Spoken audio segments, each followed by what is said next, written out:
자유의 전당 하버드 대학의 학생과 교수인 여러분, 자유는 혼자 지킬 수 없습니다. 힘을 합치고 연대해야 합니다. Well, I would say that's a perfect answer. You would get an A at the Kennedy School. Long, long time ago, I can still remember how that music used to make me smile.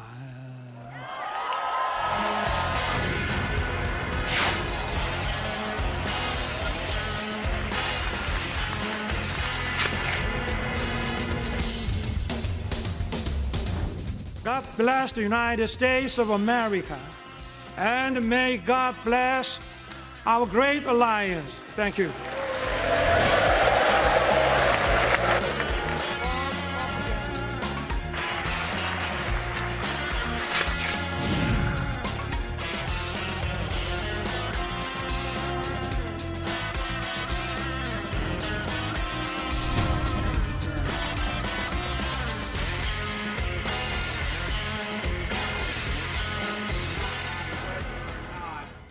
네, 윤석열 대통령과 바이든 대통령의 워싱턴 선언이 이제 화제를 낳은 가운데 북한에서는 워싱턴 선언을 강하게 비난하고 나섰습니다. 쟁점들 전문가와 함께 짚어보도록 하겠습니다. 네, 이현중 문화일보 논설위원, 김병민 국민의힘 최고위원, 김관옥 정치연구소 민희소장, 봉영식 연세대 통일연구원 연구위원 함께합니다. 안녕하세요. 네, 안녕하세요. 네, 주제 바로 보시죠. 자, 윤석열 대통령 현지 시간 28일 하버드대 케네디 스쿨에서 대한민국 현지 대통령으로 처음으로 강연을 했습니다.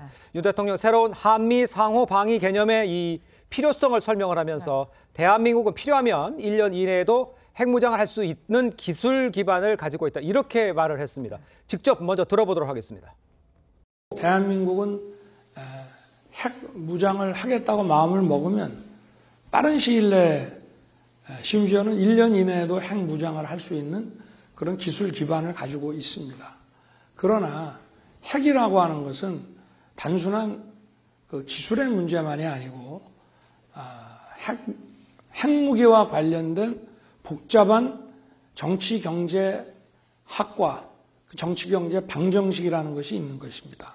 과거에 1953년에 재래식 무기를 기반으로 한 상호 방위 조약에서 이제 핵이 포함된 그런 한미 상호 방위 개념으로 업그레이드 될 수밖에 없는 그런 상황이라고 이해를 하시면 될 것 같습니다.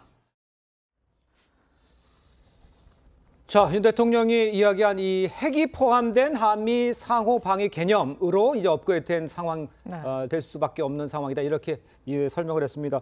우리 봉영식 위원 오랜만에 한번 나오셨는데, 자, 이 개념이 어떻게 이해를 해야 되는 건지 좀 먼저 설명을 좀 해주시죠. 한미 동맹은 70년 동안 역사상 유례 없이 성공한 동맹이었습니다. 하지만 모든 시스템이 업그레이드가 필요한 것 마찬가지로 그렇죠. 한미 동맹도 이제 핵 문제에 대해서 한국과 미국이 다시 한번 협력을 조율해야 될 시점이 왔다, 이런 말씀을 하신 것 같습니다.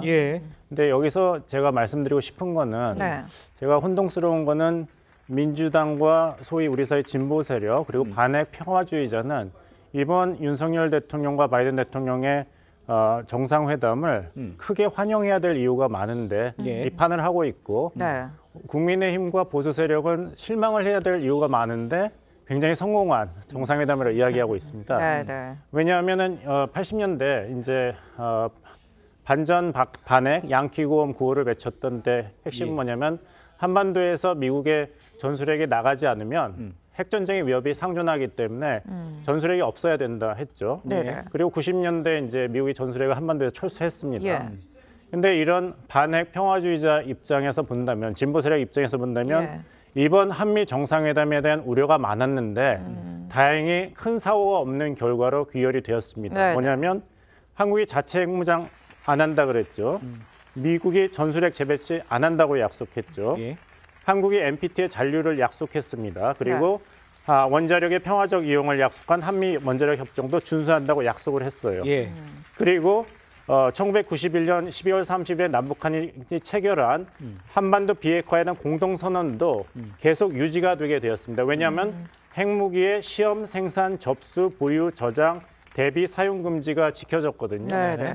미국 백악관 NSC에서 배치 안 한다고 했고 핵 공유 아니라고 했습니다. 네네. 그렇다면은 윤석열 정부가 너무 나가는 것이 아닌가, 핵무기를 들여오는 것이 아닌가 걱정했던 분들의 입장에서는 다행히 이번 한미 정상회담이 이런 핵무장에 관한 아니면 미술 전술핵의 확대에 관한 걱정이 실현되지 않은, 우려는 했으나 큰 사고 없는 환영할 만한 그런 정상회담으로 이야기돼야 되는데 오히려 민주당에서는 한국의 핵 주권을 포기했으니 실패한 정상외교다 이렇게 나오고 국민의힘 측에서 오히려 이것을 환영한다, 성공했다 하니까 기준이 무엇인지 다시 한번 생각해 봐야 될 것입니다. 알겠습니다. 일단 여야 양측의 좀 다른 입장도 설명을 해주셨는데 네, 그런데 백악관이 워싱턴 선언이 핵 공유라고 보지 않는다고 좀 못 박으면서 핵 공유를 언급했던 우리 대통령실 여기랑 좀 온도 차이가 있는 거 아닌가 이런 지적들이 나왔거든요. 대통령실은 좀 어떻게 보셨나요? 그러니까 김태호 1차장이 이제 이번 워싱턴 선언을 사실상 핵 공유 같은 느낌이 들게 그렇죠. 느낌 이렇게 이야기를 네. 했습니다. 예, 예. 뭐냐면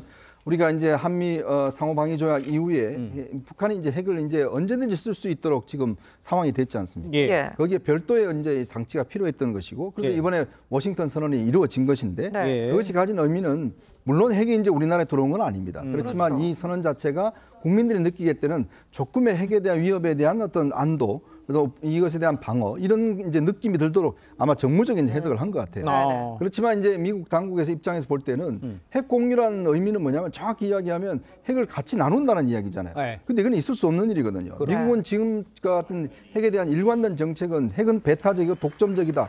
핵은 미국만이 사용할 수 있다. 이 정책을 일관하고 있습니다. 그렇죠. 지금 나토에 배치가 된 것도 핵이 배치만 됐을 뿐이지 이 최종 사용권은 여전히 미국 대통령한테 있거든요. 나토에서. 그렇죠. 그런 의미에서 보자면 이 대통령실에서 어떤 정확한 의미보다는 좀 더 국민들을 설명하기 위한 정무적 개념을 썼다. 그래서 이제 미국에서 볼 때는 왜냐하면 미국에서는 핵 공유가 이루어진다 그러면 기존의 핵 전략 자체 이걸 완전히 바꿔야 되는 상황이지 않습니까? 그래서 미국 당국에서는 이것에 대한 원론적인 의미, 즉 핵이라는 것은 미국이 지금까지도 해왔듯이 독점적이고 배타적인 권한이 있다. 이건 공유할 수 없는 것이다. 이 부분을 다시 한번 확인한 걸로 볼 수 있습니다. 알겠습니다. 자, 또 하나 이제 그 연설에서 좀 짚어볼 거는 윤 대통령 하버드 연설 중에 이제 6.25 참전 용사인 고 윌리엄 해필턴 쇼 이 대위의 유족을 초청을 했습니다. 거기서 윤 대통령이 직접 가족을 기억한다, 당신의 가족을 기억한다 이렇게까지 직접 언급을 했어요. 특별한 이렇게 말한 것들에 대해서도 지금 굉장히 여러 곳에서 연설할 때도 그랬었고 의미를 부여하는 것 같아요, 굉장히.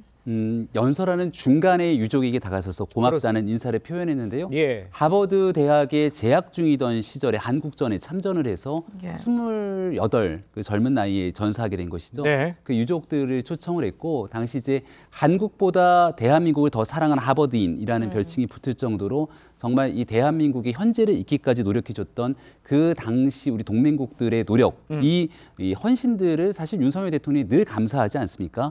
여기에 대한 내용들을 과거에 있었던 연설부터 시종일관, 우리의 70주년 한미동맹을 기념하는 이 주간에 윤석열 대통령의 언급과 또 진심을 담은 노력들과 그런 표현 행동들이 있었기 때문에 미국 내 사회에서도 윤석열 대통령과 대한민국이 진정으로 과거에 있었던 이 6.25 전쟁 참전에 대해서 정말 마음으로 감사함을 갖고 있구나 이런 인식들이 함께 공유되고 있는 상황인 것 같습니다. 알겠습니다. 네, 교수님은 어떻게 들으셨어요? 뭐 저는 그런 부분에 대해서는 잘했다는 평가예요. 그런데 중요한 것은 지금 가장 우리가 목표로 했던 건 북한의 핵 위협이 존재합니다. 뭐 이것이 실질적으로 우리가 인정하느냐 인정하지 않느냐의 문제가 아니고 실제 하고 있어요. 그런데 지금 윤 대통령 같은 경우는 나토보다 더 유효한 어떤 기제를 우리가 만들어냈다라고 얘기를 하는데 사실은 그렇지가 않거든요. 지금 우리가 이제 나토 같은 경우는 NPG라고 얘기를 해요. 플래닝이라고 얘기해요. 우리는 그냥 컨설테이티브에서 NCG예요. 그러니까 그냥 정보 교류하고 뭐 이 정도의 어떤 선에서 머무른 것이고 사실상 나토 같은 경우는 플래닝을 같이 하는 거거든요. 어떻게 운용할 것이냐. 공유가 실질적으로 이루어지고 있는 거죠. 왜 국민의 어떤 인식을 자꾸 혼란스럽게 하는지 모르겠어요. 그러니까 예컨대 지금 김태호 1차장 같은 경우 핵 공유 느낌을 준다. 이런 말이 어디 있습니까? 이런 모호한 말이. 그러니까 저는 저는 이런 말들을 좀 깔끔하게 해서 사실상 무엇이 현실에 우리가 지금 이 미국과의 관계 속에 만들어 놓은 것인지에 대해서 정확하게 알려줄 필요가 있는 거예요. 지금 서울 선언문 보면, 워싱턴 선언문을 보면 기존의 미국의 핵에 의존하는 것을 재확인하고 있어요.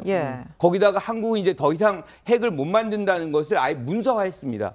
그런데 이것이 왜 문제냐면 사실은 과거와 지금은 굉장히 달라요. 그러니까 과거는 북한 핵이라는 것이 진행형이었거나 뭐 굉장히 초기 단계였습니다. 지금은 굉장히 이제 어떻게 보면 어드밴스된 상황이고 위협이 앞에 있어요. 그렇기 때문에 우리가 만들 수 있다는 그런 카드를 갖고 있어야만 미국을 자극해가지고 실질적으로 우리의 도움이 되는 행위를 미국으로 하여금 하게끔 하는 것인데 지금 이렇게 문서를 하면 우리는 아예 그냥 핵에 대해서는 그냥 완전한 포기 상황이 돼버리는 것이거든요. 그래서 저는 조셉 나이가 뭐 A 학점을 준다.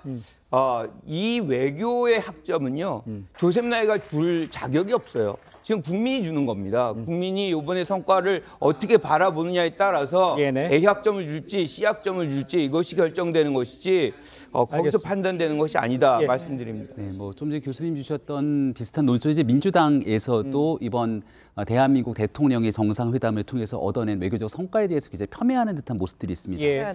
이 미국 같은 경우는 이 민주당 바이든 정부가 했던 이 외교적 성과지만 여기에 대해서 동맹을 강화시킨 정상협력에 박수를 보낸다고 미국의 상대 정당인 공화당이 얘기를 하고 있습니다. 이른바 70주년의 한미동맹을 가지고 북한의 핵 위협이 고조화되고 있는 가운데 워싱턴 선언을 통해서 양 국가 간의 핵에 대한 실질적인 협력 관계를 선언문을 통해서 문서로 만들었던 굉장히 의미 있는 확장 억제에 우리의 실질적인 노력을 갖고 왔고요.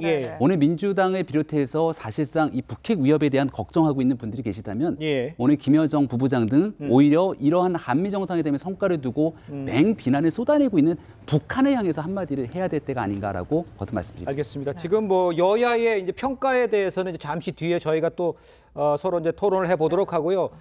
이 주제에 관해서 방금 언급을 해주셨습니다만 오늘 이 북한 김여정 노동당 부부장이요. 워싱턴 선언에 대해서 더욱 강력한 힘의 실체를 직면하게 될 것이다. 이러면서 바이든 대통령의 발언 부담스러운 늙은이의 망언이다. 이제 한국과 미국을 이제 공동 비판을 했어요. 오늘 첫 일성이 나온 거거든요. 그 연구위원 봉 연구위원께서 보시기에는 이 상황을 어떻게 이해를 해야 된다고 생각하십니까? 이제 김 의원께서 이야기하셨듯이 이제 자기 입장에 따라서 이런 워싱턴 선언에 대한 평가는 다르게 되겠지만 그렇다면은 민주당 입장에서는 이번에 윤석열 대통령이 한국의 핵 무장 자체 핵무장과 개발에 대한 미국의 승인을 받았으면은 성공한 정상회담이었는가, 아니면 미국이 한국에 다시 전술핵을 재배치한다면은 성공한 정상회담으로 평가할 것인가, 그거에 대한 좀 입장 표명이 있어야 될 것 같습니다. 아니면은 그것이 일어나지 않았기 때문에 다행이라는 게 이제 진보 정당들의 입장인지 이것을 이제 설명을 해줘야 되겠고, 김여정 부부장의 담화문을 보면 흥미있는 내용이 있는 게 트럼프를 기다리고 있습니다.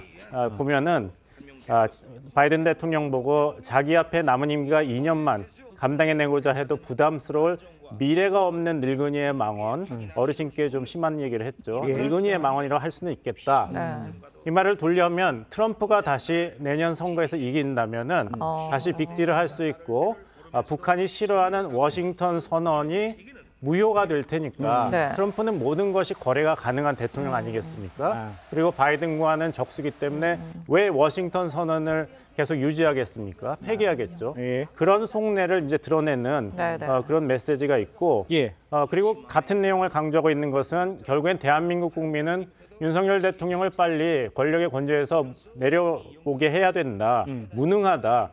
윤석열이 자기의 무능으로 안보를 도마 위에 올려놓고 어디까지 가는가 두고 볼 것. 그러니까 이제 국민들이 윤석열 정부가 너무 북한에서 심한 거 아니야? 이러다가 한반도에 전쟁 나는 거 아니야? 중국이 경제 보복하는 거 아니야? 하는 것을 최대한 활용하고자 하는 그런 메시지를 다시 반복하고 있습니다. 알겠습니다.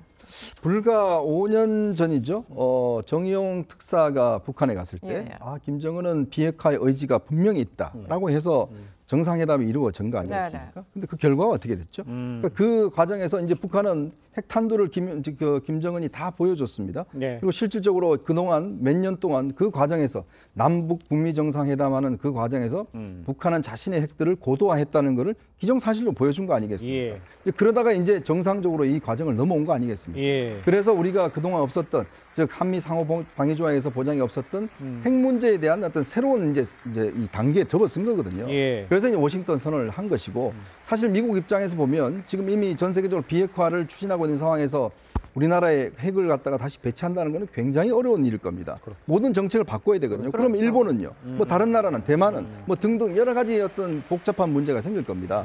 그래서 현실적으로 가능한 핵 잠수함을 상시적으로 어떤 면에서 한국에 보내주고, 그다음에 이제 한국 하여금 작전을 짜게 한다, 이런 측면에서 이제 이번에 워싱턴 선언이 나온 거거든요. 그러니까 그런 면에서 본다면 지금 민주당 측에서 하고 있는 이번 회담이 성과가 없었다?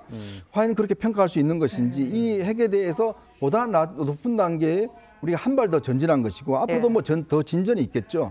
그런 측면에서 이해를 해야 될 것 같습니다. 알겠습니다.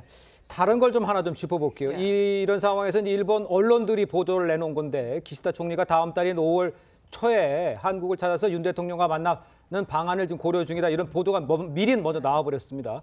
예, 성사되면 5년 만에 일본 총리의 방안이긴 합니다만 아직은 대통령실은 결정된 게 없다라고 얘기를 하고 있어요. 조율은 되고 있다, 이렇게 봐야 되는 거죠. 날짜 같은 게 확정되기는 않고. 이제는 양국이 한국과 일본이 서로를 이제 다시 화이트 리스트에 회복한 걸 보면은 기시다 내각도 윤석열 대통령의 이제 담대한 그 대일 정책을 한 거에 대한 이제 보답을 해야 된다는 그런 공감대는 내부에 있는 것으로 보입니다. 하지만 어떻게 진행이 될 건지는 이제 양국이 협의를 하고 또 국내 정치 변수를 고려해야겠죠. 그렇지만 이런 기시다 총리가 한국을 방문하든 안 하든 간에 더 중요한 행사는 아무래도 히로시마에서 열리는 G7 정상회의입니다. 이 말씀을 왜 드리냐면은 야당도 여당도 윤석열 대통령에 대해서 이번 방미 외교에서 비판을 공통적으로 해야 될 점은 글로벌 중추국가가 되겠다는 비전을 제시하고 한국이 세계 제6위 군사 강국, 세계 10위권대 경제 강국이고 막강한 소프트 파워를 가지고 있으면서도 글로벌 중추국가가 되기 위해서 이 능력을 어떻게 사용할 것인가에 대한 블루프린트를 제시한 적이 없습니다. 구호에 계속 그치고 있는 것이죠. 국내 정치에서도 윤석열 정부가 지향하는 가치는 분명히 드러났습니다. 자유입니다.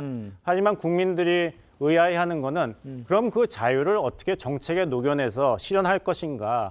이 자유라는 것이 권력 있고 돈 많은 부모 자식만 누리는 자유인가, 부동산을 살 자유가 있는가, 출산의 자유가 있는가. 그래서 이게 구체적으로 나와야 되는데 국내에서도 그런 구체적인 행동이 보이지 않고 국제 관계에서도 너무 핵, 한반도 안보 이야기만 했지 이런 소프트 파워라든지 글로벌 중추국가 되겠다는 비전을 잘 구체적으로 설명한 게 부족했기 때문에 대통령께서 하버드 대학교에서 하신 말씀이 오히려 백악관 정상회담에서 우리는 이런 식으로 글로벌 중추국가가 되고 미국과 그래서 이런 식으로 협력하겠다는 것을 논의하는 장이 됐어야 되는데 그게 바뀐 게 아쉽다, 이런 말씀을 드리겠습니다. 그래서 G7 정상회의에서 대한민국을 G8으로 인정해라. 그러면 우리가 이런 기여를 하겠다는 것을 이야기할 수 있는 준비를 지금부터 해야 된다 말씀드리겠습니다. G8으로 인정하는 방안을 준비해야 된다, 이런 지적이 있는 것 같은데요. 그렇죠. 왜냐하면 이제 우리가 우크라이나 전쟁에 어떤 식으로 우리가 협력을 할 것인가, 지원을 할 것인가, 바로 이 문제가 이제 가장 자유의 근본적인 우리의 정책의 변화라 볼 수 있을 것 같습니다. 그러나 대통령이 이제 우크라이나의 어떤 아주 심각한 사태, 인권유린 사태가 있을 경우에 우리가 지원할 수 있다고 했지만 이번 회담에서도 아직까지 직접적인 지원이나 이런 것은 뭐 공표하진 않았어요. 우리가 결국은 중국과 러시아의 눈치만 보고 계속 중립을 유지한다면 글로벌 선도국가라고 이야기할 수가 없겠죠. 그리고 우리가 예를 들어서 저런 자유의 침해에 있는 국가에 도움을 주지 않는다면 정말 6.25 때 우리나라에 도움을 줬던 이 국제연합군들 같은 경우에 과연 도움을 줄 수 있을 것인가, 상대적으로 좀 생각을 해봐야 되는 것이거든요. 그러니까 앞으로 이런 과제가 참 굉장히 큰 숙제가 남겨져 있다, 이렇게 이야기할 수 있을 것 같습니다. 어떻게 지금 뭐 윤 대통령의 연설의 핵심은 뭐 자유의 동맹, 행동하는 자유, 이 자유를 굉장히 강조하고 있어요. 그런데 실질적으로 이제 자유가 누려지려면 거기에 대한 역할이 있어야 됩니다. 그런데 지금 국제사회 역할을 지금 하겠다는 거거든요. 그러니까 미국의 입장에서는 굉장히 좋죠. 왜냐하면 경제적으로 굉장히 부담이 되는 것을 지금 나누겠다고 하니 얼마나 좋겠어요. 그러니까 뭐 칭찬도 많이 받고 박수도 많이 받은 것 같은데 사실은 우리가 문제거든요. 지금 요번에 가가지고 안보적으로는 얻은 게 별로 없어요. 그렇다 그러면 경제적인 성과를 가져왔어야 되는데 지금 뭐 의회 연설이라든가 바이든 대통령과의 어떤 회담 뭐 이런 부분에서 IRA에서의 어떤 우리의 예외의 어떤 우대 뭐 또는 반도체 법안에서의 우리 예외 적용 뭐 이런 것들을 요구하고 받아냈어야 되거든요. 지금 이것들이 전혀 없어요. 그렇다 그러면은 우리는 받은 것은 없고 실질적으로 상당한 부분을 기업들이 투자하고 있고 미국이 원하는 어떤 역할 국제사회에서 하겠다. 그리고 또 MBC와의 어떤 회담 속에서는 어떤 조건부이긴 하지만 사실상 우크라이나에서 어떤 조건이 맞춰지면 무기 같은 것들을 지원할 수 있다는 것을 시사했어요.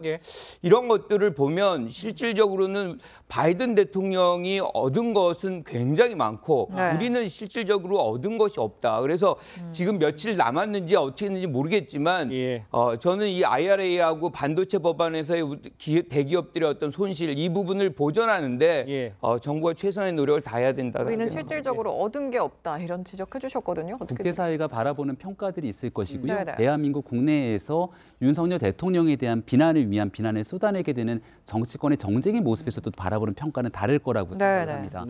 가장 대표적인 케이스가 넷플릭스가 대한민국에 대한 투자를 하겠다고 했지만 오히려 그런 문제를 민주당의 한 의원이 꼬집어서 엉뚱한 방식으로 끌고 들어가는 모습들까지 나타났는데요. 양국 간의 관계에서 IRA 등 여러 가지 얘기들이 나온 게 오래된 일들이기도 합니다. 양국 기업의 호혜적인 조치를 통해서 상호 윈윈할 수 있는 그 관계를 설정해 나가는 것은 한 번에 끝나는 것이 아니라 지속적으로 국제사회가 함께 만들어야 되는 일이고 이번 70주년에 맞게 되는 정상회담의 가장 큰 의의는 누가 뭐래도 고도화되고 있는 북한의 핵과 미사일 위협에 맞서서 정말 실질적으로 그런 일들이 발생하게 될 때 우리의 굳건한 동맹국이 대한민국을 대상으로 행동에 나설 것인가에 대한 신뢰의 문제거든요. 가장 중요하고도 우선적인 문제에 대한 신뢰를 문건으로 확보해 놓고 난 다음 그 이후에 70주년의 동맹을 어떻게 가져갈지의 청사진을 그렸기 때문에 여기에 대한 높은 평가들 저는 뒤따를 거라고 생각합니다. 성과에 대해서 좀 여러 평가를 주셨는데 방미 외교 현장을 좀 더 살펴보죠.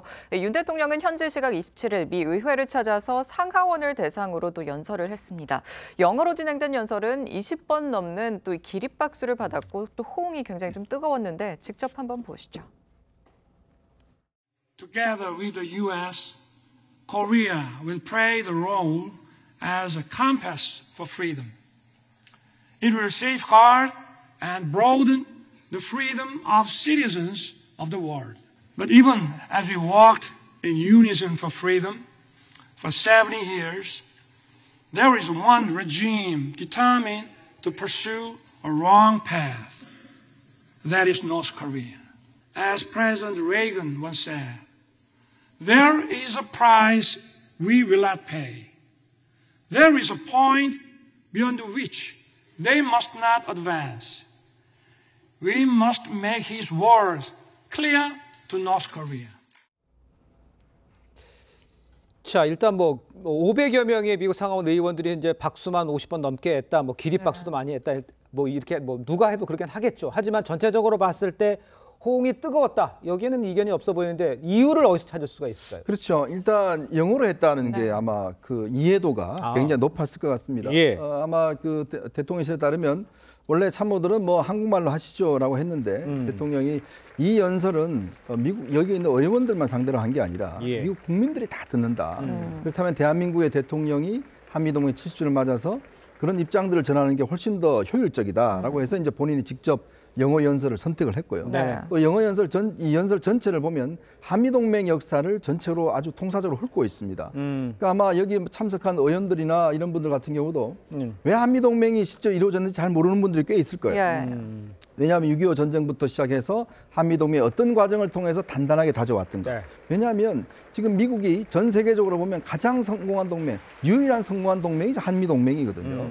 그러니까 이만큼 정말 6.25 전쟁 때 이 못 살던 나라에 들어와서 많은 피를 흘렸고 네. 지금 뭐 경제 우리가 12대국을 올라섰지 않습니까? 그렇습니다. 그러니까 그런 어떤 역사적 의미와 거기에 기여했던 인물들을 예. 연설 중간중간에 이제 언급함으로 인해서 아마 의원들이 볼 때도 굉장히 감동적이었을 거예요. 왜냐하면 미국이 그동안 해왔던 많은 전쟁이 있었지만 예. 이렇게 미국이 어떤 성과로 나타났던 그런 것은 이제 대한민국이 어떤 면에서 유일하다고 할 수가 있잖아요. 그러니까 그런 것들을 아마 한국에 있는 대통령이 직접 저렇게 연설을 이야기를 하는 것들이 예. 아마 미국인 의원들에게 굉장히 감동을 줬을 것이다 이런 생각이 듭니다. 알겠습니다. 그런데 들어보면 이 윤 대통령의 영어 실력, 특히 발음과 표현력이 좀 예상보다 뛰어났다, 뭐 이런 좀 평가도 있는데 어떻게 들으셨어요? 저는 저 장면을 보면서 뭐 돈 맥크리의 노래도 마찬가지고 네네. 윤석열 대통령과 가까이 있었던 사람이라면 네. 저런 면들에 대해서 굉장히 위트 있고 또 상당히 표현력이 풍부하고 또 영미 문화에 대해서 관심이 많은 윤 대통령의 모습들을 알 수 있거든요. 아마도 연습도 많이 한 측면들이 있겠습니다만은 평상시에 저런 관심들을 가지고 어느 정도 본인의 생각이 없었다면 저렇게 영어로 직접적인 얘기가 나오기 쉽지 않았을 거라 생각하고 제가 대변인을 하면서 과거 선거 기간에 쭉 치렀던 경험을 보면 이렇게 참모진들이 뭔가 문건과 그리고 연설문 원고를 써서 주면 그대로 읽는 경우는 단 한 번도 없었습니다. 그러니까 가장 쉽고 그리고 연설문이 막 길거나 복잡하고 어려운 용어를 쓰게 되면 그 내용들을 가장 국민들께 이해하기 쉬운 본인의 언어로 표현하거든요.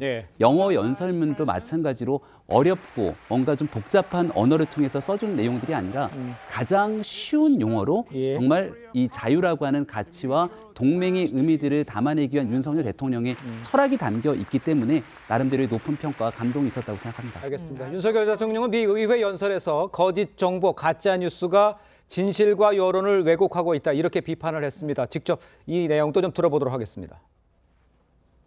But today, in many parts of the world, false propaganda and disinformation are distorting the truth and the public opinion. They are threatening democracy. False propaganda and disinformation corrupt intellectualism. They threaten democracy and the rule of law. 네, 윤 대통령은 하버드대에서도 허위 선동을 이끄는 가짜 뉴스, 이게 민주주의를 흔들고 자유를 위협한다 이렇게 좀 강조를 했는데 이런 걸 강조하는 배경이 좀 있다고 보십니까? 연설을 할 때는 청중을 알아야 됩니다. 그렇죠. 청중이 어떤 청중인지를 알고 거기에 맞는 식으로 이야기하고 적절한 그런 내용을 적절한 방식으로 해야지 효과가 있겠죠. 그러면 한다면은 지난번 이제 트럼프 대통령이 미 대선 결과에 불복하면서 미국인들을 선동해가지고 의회에 폭도들이 난입해서 사상자가 발생하는 일이 있었습니다. 이것이 다 잘못된 그런 정보 조작 이런 것 때문이라는 그런 미국 내 여론이 강하기 때문에 특히 팍스뉴스는 그 잘못을 인정하고 거액의 배상금까지 지불하였지 않습니까? 그런 미국 내의 기류를 한국의 상황 그리고 범지구적인 추세와 연결시켜서 이야기했기 때문에 그 일의 당사자이고 직접적인 연관 있는 의원들이 긍정적으로 그리고 강력하게 반응한 것으로 보입니다. 알겠습니다. 봉 연구원께 보시기에는 지금 군사동맹 같은 부분에서는 상당히 굳건해졌다 이렇게 평가를 할 수 있는데 전체적으로 그 윤 대통령의 이번 그 국빈 방문 의미하고 성과는 어떻게 평가를 하십니까? 시간을 두고 평가해야겠죠. 세상에 없는 게 이제 공짜라 그러지 않습니까? 모든 게 좋은 일이 있고 나쁜 일이 있겠죠. 근데 한번 상상해 보시기를 시청자 여러분들께 여쭙겠습니다. 미국이 한국에게만 자체 핵무장을 허용하진 않겠죠. 만약 한다면 공유를 한다면 대만에도 허용을 하겠고 일본에도 허용하겠고 전술핵을 재배치한다면은 한국에만 하겠습니까? 아니면 일본에도 하고 대만에도 하겠습니까? 대만 해협에서의 긴장 고조를 감안할 때 그렇다면은 핵무장한 일본, 우리도 핵무장하지만 일본도 핵무장한 게 과연 긍정적인 발전인가? 그리고 전술핵이 배치돼서 한국과 일본, 미국의 군사협력이 동맹 수준까지 가는 것이 과연 우리가 바라는 미래인가?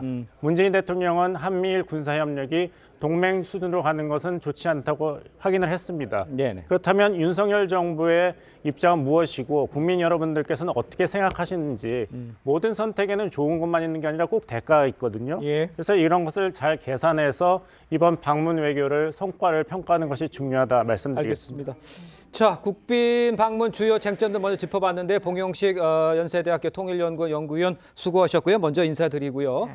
자, 지금부터는 방미 성과에 대한 여야 반응을 좀 짚어보도록 하겠습니다. 민주당에서는요, 국빈 방문을 핵심 의제를 쏙 빼놓은 외교라고 비판하고 있습니다. 직접 들어보도록 하겠습니다. 한미 정상회담이 우려했던 대로 퍼주기 외교 시즌2로 끝나고 말았습니다. 국정 최고 책임자로서 나라를 위해서 반드시 해야 할 일은 못하고 감당하지 못할 청구서만 잔뜩 끌어안고 아낌없이 퍼주는 글로벌 호갱 외교라는 참으로 굴욕적인 상황을 맞고 말았습니다.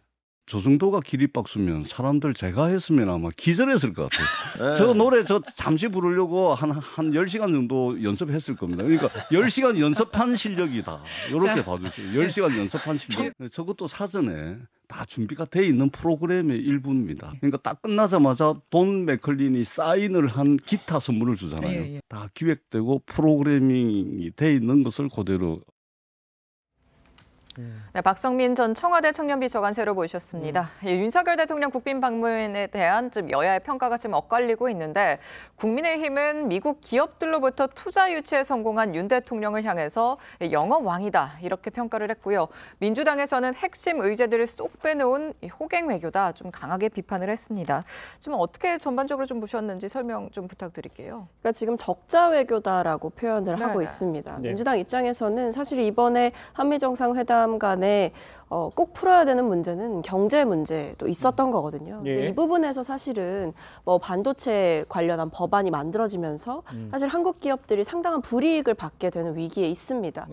예를 들면 기밀 정보를 제출해야 한다든지 그것을 보조금을 받겠다는 명목으로 생산 설비에 미국 정부 관계자가 출입이 가능하게 한다든지 아니면 회계 자료를 제출해야 한다든지 이런 식으로 기업의 기밀 정보가 반도체 보조금이라는 명목으로 미국 정부에 넘어가게 되는 상황 속에서 한국이 그렇다면 우호적인 관계를 바탕으로 우리 기업들의 실리를 얼마나 챙길 수 있는가 이 부분이 쟁점이었거든요. 당면한 현안도 있었습니다. 특히 대중 수출, 그러니까 대중 반도체 장비 수출을 미국이 상당히 엄격하게 금지하고 있는 상황 속에서 우리 기업인 삼성전자와 SK 하이닉스 같은 경우에는 유예 조치를 받았는데 이 유예 조치가 올해 10월에 끝나게 됩니다. 그렇다면 이번에 정상회담을 통해서 우리 기업들은 아마 간절하게 원했을 겁니다. 대통령이 10월 이후에 조치를 유예할 수 있도록 그 조치의 연장 조치를 받아올 수 있도록 기대했을 텐데요. 사실 결과적으로 보면 원론적인 수준의 이야기만 했을 뿐 진전된 성과가 경제 부분에서는 특히 없었다. 그리고 안보 부분에서 NCG라는 새로운 협의체가 상설된 것은 환영할 만한 일이지만 이 가운데에서 얼마나 한국이 발언권을 가지고 이야기를 할 수 있겠느냐 또는 이 차관보 협의체가 사실은 실무진 간의 의견 교환만 이루어질 뿐 특히 대통령실에서 지금 이야기했던 사실상의 핵공유다 이런 입장에 대해서 미국 측에서는 핵공유라고 보지 않는다라고 선을 그었습니다. 이런 의견 차이가 있는 만큼 과연 이번에 안보 분야와 경제 분야에서 이 두 마리 토끼를 다 잡고 오라는 국민의 명령에 윤 대통령이 제대로 부응하지 못한 것 아니냐라는 따가운 시선을 보내고 있는 것이죠. 그래서 이제 모든 것을 다 완벽하게 가지고 오면 가장 좋죠. 그렇지만 이것도 저것도 안 했다라는 평가에 대해서는 어떻게 생각하시는지 그러면 과연 그러면 윤 대통령의 이번 방문의 성과는 전혀 문제가 많고 성과가 없다 이렇게 평가할 수 있는 건지 먼저 이현정 의원님께 말씀해 주세요. 그러니까 이게 외교라는 게 그렇습니다. 지속적으로 이어지는 거잖아요. 그렇다면 어떤 이제 단초를 마련하느냐 이게 이제 중요하겠죠. 그러니까 이제 우리가 일단 이 안보 분야에 대해서는 이제 한 발짝 더 나간 거 아니겠습니까? 핵 문제에 대해서 이제 우리가 토의할 수 있는 창구를 만든 거 아니겠어요? 충분히 이제 성과가 있는 것이죠. 저는 이런 부분에 대해서 야당의 입장을 좀 정확히 냈으면 좋겠어요. 아까 우리 봉 의원도 이야기했지만 지금 야당은 기본적으로 전술핵 배치, 핵 개발만 반대하고 있잖아요. 자, 그런데 그러면 이번에 NPT 우리가 한다는 거 다 우리가 인정했지 않습니까? 개발 안 한다는 거. 그럼 그건 어떻게 평가할 것인지. 왜 핵 못 가져왔으니까 이건 잘못됐다? 아니 본인들은 지금 기본적으로 핵에 대한 이걸 반대하고 있지 않습니까? 그 부분이라든지 그다음에 기업들 관련해서도 사실 이게 우리나라만 문제된 게 아닙니다. 이게 지금 전 세계적으로 지금 EU라든지 일본, 그다음에 대만 모든 나라들이 다 이 미국의 IR이랑 다 이제 연결된 부분이거든요. 그러니까 우리만 딱 이걸 해결할 수 없는 구조 아니겠습니까? 그러니까 그런 것들을 이제 앞으로 좀 더 긴밀하게 할 수 있는 어떤 이 기반을 만들었다. 그런 측면이고 이거는 앞으로 아마 저는 지속적으로 미국과는 대화가 이루어질 것이라는 생각이 듭니다. 네, 단초를 만들었다고는 하셨거든요. 저는 뭐 그 부분에서 굉장히 미흡하다라고 보는 이유가 있어요. 그러니까 핵을 못 가져와서 이게 잘못됐다. 핵을 미국이 줄 가능성은 거의 없었어요. 제일 중요한 거는 미국이 지금 북한과의 대화에 사실상 굉장히 진정성이 있게 나가지 않거든요. 네네. 북한이 핵을 갖는다. 그렇다 그러면 우리는 위협에 놓여 있는 거잖아요. 그럼 그에 상응한 우리도 무기를 갖든가 아니면 대화로 그들의 무기를 폐기시키든가 둘 중에 하나야 되는데 그들의 무기만 굉장히 빌드업이 되고 우리는 아무것도 지금 못하는 상황이에요. 이런 상황에 대한 위협감이 결국에는 미국에 찾아가서 뭐 핵공유라는 얘기로 이제 빚어진 것인데 사실상은 변한 게 거의 없거든요. 또 한 가지가 우리가 뭔가도 이렇게 북한의 어떤 위협이라든가 중국이라든가 우리 역할을 하려면 우리 지속 가능한 경제 성장을 해야 되거든요. 그런데 지금 얘기를 했지만 반도체법이라든가 지금 IRA법 같은 경우에 우리에게 막대한 피해를 줍니다. 그렇다 그러면 우리는 그 문제에 대해서 사실은 더 많은 얘기를 하고 미국의 속담 중에 이게 있어요. 우는에 젖준다는 거예요. 과거에 우리 이승만 대통령이 북한에 이제 한국 전쟁 이후에 핵을 들여옵니다. 그게 58년 1월 달인데 그때 당시에 굉장히 강력하게 요구를 해서 핵을 들여오게 되는 것이고 그 지금도 마찬가지예요. 우리가 뭔가 아쉬운 게 있으면 미국에게 얘기를 해가지고 그걸 받아내서 실질적으로 서로가 국민들도 우리가 많은 것을 미국으로부터 받고 있고 그래 우리가 동맹이다 뭐 이런 어떤 공감대를 형성해야지 진정한 공감된 것이지 지금의 상황에 보면 자 설리반이 뭐라고 얘기하냐면 지난 2년 동안 한국 기업들이 1,000억 달러의 미국에 투자를 했어요. 요번에 우리가 투자 받은 게 총 19억 달러예요. 이게 비교가 안 되는 거거든요. 그러니까 지금 뭐 바이든이 사실상 외교의 달인이다라고 하지만 사실상 이렇게 손님 대접을 너무 박하게 한 거 아닌가 저는 이렇게 생각합니다. 알겠습니다. 경제 보따리에서 손님 대접 박하게 했다는 뜻인 것 같은데요. 한국 기업이 미국에 투자하는 게 우리 손해인가요? 지금 현재 한미 동맹 안보적인 측면 말고 경제적인 측면에서 우리 대한민국 기업들이 이미 글로벌 기업으로 성장해 있는 상황 속에서 단순하게 미국 기업에 투자하는 것이 우리가 손해를 끼치는 거고 미국 기업이 대한민국에 굉장히 많은 부분에 투자하는 숫자만으로 비교한다. 이 굉장히 이 비교 불가능한 얘기들을 꺼내고 있다라는 얘기를 드리지 않을 수가 없습니다. 민주당이 대하는 태도를 지켜보게 되면 인디언식 기후제라고 이른바 문재인 윤석열 정부의 외교가 마지막 순간까지 뭐가 잘 안 되기만을 바라면서 기후제를 지내는 듯한 그런 모습들이 아닌가 좀 걱정되는 측면들이 있습니다. 과거에 있었던 문재인 정부의 이 한국과 미국 간의 외교적인 관계, 당시 정상회담 한번 다시금 복귀해봤으면 좋겠습니다. 이 고도화되고 있는 북한의 핵과 미사일에 대한 위협은 윤석열 정부 들어서 되고 있는 것이 아니라 이미 지난해 6차 핵실험과 ICBM 도발 등 숱한 국제사회 도발은 문재인 정부 때 일어났던 일이고 당시의 정상회담뿐 아니라 국제적인 거의 모든 외교 속에서 항상 전직 대통령이 했던 얘기는 한반도에 대한 평화입니다. 우는 아이 젖준다 그랬는데 과연 지난 정권에서 민주당 정부의 제대로 된 대한민국 안보를 위해서 한번 울어봤던 적이 있던가요? 라고 물어보지 않을 수가 없는 측면에 대한 얘기를 드리고요. 결과적으로 지금 있게 되는 정상회담을 통해서 우리 대한민국 안보와 경제를 위한 굳건한 하나의 나침반과 이정표를 새롭게 지정한 만큼 여기에 대한 공약에 대한 평가들도 좀 객관적으로 해주기를 부탁드립니다. 알겠습니다. 나온 성과에 대해서 또는 뭐 부족했던 것에 대해서 어떻게 향후에 어떻게 그거를 만들어가는지 그걸 좀 지켜보도록 하겠습니다. 자, 다음 주제로 넘어가 볼 텐데요. 어제 민주당 이재명 대표의 공직선거법상 허위사실 공표 혐의 공판이 있었습니다. 이 대표가 재판에 출석하는 모습 또 마치고 나오는 모습 먼저 보도록 하겠습니다. 오후에 유동규 씨 직접 신문하실 계획이신가요? 김문기 처장 위촉한데 기자회견하지 말아달라고 회유했다는 의혹도 제기했는데 유동규 씨 직접 신문하실 이유가 있으신가요? 유동규 씨가 시장 시절에 중범죄 저질렀다고 했는데 그에 대해서 한 말씀 해주시겠어요? 재판에 유 전 본부장이 증인으로 출석했는데 이 대표가 유 전 본부장에게 처음으로 좀 직접 신문을 했고 그다음에 유 전 본부장에게 많이 힘들죠라고 물어봤습니다. 근데 유 전 본부장 즉시 아니다 또 응수를 했거든요.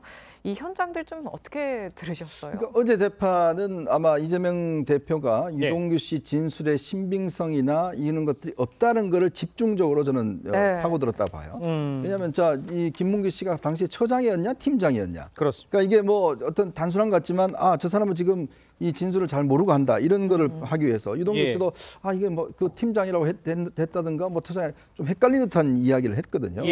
그리고 이제 많이 힘드시오라는 의미도 보면 그러니까 본인이 이제 진술을 그동안 해오다가 좀 바꿨지 않습니까? 그러니까 바꿨기 때문에 본인이 마음적으로 힘든 게 아닌가 이런 점들을 이제 지적하기 위한 것인데 결국 이제 김문기 씨를 그러니까 이재명 대표가 몰랐다 이런 부분에 대한 이제 이 유동규 씨 같은 경우는 안다 이런 증거들을 많이 제출했는데 그런 부분들을 조금 탄핵하기 위해서 진술의 신빙성 이걸 흔들기 위해서 어떤 세부적인 부분들을 좀 파고든 게 아닌가 싶습니다. 알겠습니다. 이제 재판이 계속 이어지고 뭐 선거법과 관련된 거는 조금 판결이 좀 빨리 나오잖아요. 좀 연말쯤 나올다는 얘기도 있으니까 좀 지켜보도록 하고요. 자, 민주당 소식 하나 좀 짚어봐야 할 것 같습니다. 2021년 전당대회에서 돈 봉투가 뿌려졌다는 의혹을 수사 중인 검찰이 송영길 전 당대표의 주거지와 후원 조직에 대한 압수수색에 나섰습니다. 압수수색에 나선 배경 무엇이고 또 수사의 속도를 낸다고 볼 수 있는지 우리 박성민 비서관 좀 어떻게 평가하십니까? 네, 사실은 돈봉투 의혹이 터진 지 17일 만에 압수수색이 이루어졌다고 합니다. 그렇죠. 송영길 전 대표의 귀국 직후에 사실은 이루어진 거나 다름없는 상황인데요. 지금 이번에 압수수색 범위를 보면 송영길 전 대표 당사자뿐만 아니라 전 의원실 보좌진들, 그다음에 후원 조직이라고 알려져 있는 뭐 먹고 사는 문제 연구소라는 그 사무실까지도 전반적으로 압수수색을 했다고 해요. 이런 부분들은 검찰의 수사 의지를 보여주는 대목이다라고 생각을 하고요. 말씀하신 대로 상당히 수사의 속도를 내고 있는 모습이고 일각에서는 이것이 단순히 송영길 전 대표를 연루자로 표현하는 것이 아니라 사실상 직접적인 몸통으로 보고 수사를 하고 있는 것이 아니냐라는 관측이 나오고 있는 상황입니다. 송영길 전 대표도 이미 귀국 때부터 밝혔듯이 검찰의 수사에 적극적으로 협조하겠다라고 밝힌 바가 있기 때문에 압수수색은 사실 예상됐던 수순이었고 이후 이제 검찰의 소환 조사가 되거나 이후 있을 수사의 과정 속에서 본인의 진술이나 이런 부분에 한 점 의혹 없이 제대로 밝혀야 될 부분은 밝혀야겠죠. 알겠습니다. 민주당의 새 원내대표로 또 3선 박광훈 의원이 선출됐습니다. 박 의원은 이낙연 전 대표와 좀 가까운 관계로 알려져 있죠. 90표 이상을 득표하면서 압도적인 승리를 거뒀습니다. 현장에서 좀 분위기가 어땠는지 좀 궁금해요. 사실은 원내대표 선거가 총선, 대선 이런 국민들 대상으로 하는 선거보다 가장 어려운 선거라고 여의도에서는 많이 평가들 하십니다. 그러니까 투표 결과를 보기 전까지는 그 누구도 예측할 수 없다라는 정도의 상당히 난이도가 있는 선거인데요.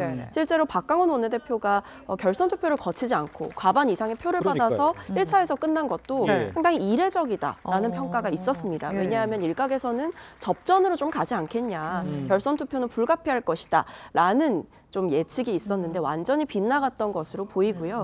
아무래도 박광훈 원내대표 같은 경우에는 뭐 소위 말해서 친명계냐 비명계냐 따졌을 때 오히려 이재명 대표 측과 가깝다기보다는 뭐 과거 이낙연 전 대표 측과 더 가깝다라고 알려진 만큼 이번에 원내대표에 당선되는데 의원들의 마음이 강하게 작용한 것을 보면 당내에서 이재명 대표의 리더십에 대한 어느 정도 균형점을 좀 잡아주길 바라는 마음 또는 당내의 통합이나 이런 부분에 좀 기여를 해주길 바라는 마음이 좀 반영된 것 같습니다. 이현정 의원님 보시기에 뭐 박광훈 의원 같은 경우에 총선을 위해서는 어떤 일이든 할 수 있다라고 했는데 그렇다면 뭐 내부에 좀 뭐 총선 앞두고 큰 변화가 있을 수 있는 가능성 이런 건 어떻게 진단하십니까? 그러니까 아마 본인은 뭐 변화를 주려고 할 텐데 이재명 대표와 좀 충돌이 저는 불가피한 게 아닌가 싶습니다. 왜냐하면 이번에 표가 보니까 굉장히 압도적인 표를 얻었더라고요. 그나마 수도권 의원들의 어떤 불안감들이 저는 집중적으로 반영이 된 것이다. 즉 이재명 대표 체제로서 총선에서 하기는 어렵다는 게 아마 수도권 의원들의 일반적인 생각이고 그렇다면 이재명 대표 입장에서는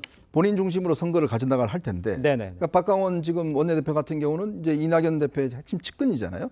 이제 그런 측면에서는 뭔가 곧 조만간 있을 제2차 체포동의안부터 시작해서 또 당내 어떤 여러 가지 공천 시스템이나 등등을 시작해서 저는 목소리를 낸다면 이게 어떤 당의 여러 가지 어떤 분열적 조짐으로 나타나지 않을까라는 생각도 듭니다. 이 대표와의 충돌 피할 수 없을 것이다. 이렇게 저는 얘기했습니다. 충돌의 가능성이 오히려 낮다라고 봐요. 그래요? 지금 1차 투표에서 90표 이상을 받았다는 거는 친이재명계의 어떤 지원이 없어서는 거의 불가능한 거거든요. 그래서 일종의 저는 타협을 했다고 보거든요. 그러니까 이재명계와 비이재명계의 어떤 타협. 이게 뭐 한시적일 수는 있겠지만 어쨌든 통합의 어떤 필요성이 양쪽에 다 있었다는 것입니다. 그래서 지금 인사라든가 이런 부분들을 보면 사실은 갈등의 어떤 부각보다는 이렇게 끌어안고 협력하고자 하는 그런 모습들이 더 크기 때문에 저는 충돌의 가능성 오히려 낮다 이렇게 봅니다. 양쪽의 의견이 다르니까요. 좀 지켜보면서 어떤 분의 말이 좀 맞는지를 지켜보도록 하겠습니다. 네. 자, 정치권 소식은 여기까지입니다. 네 분과 인사 나누도록 하겠습니다. 고맙습니다. 감사합니다. 감사합니다. 감사합니다.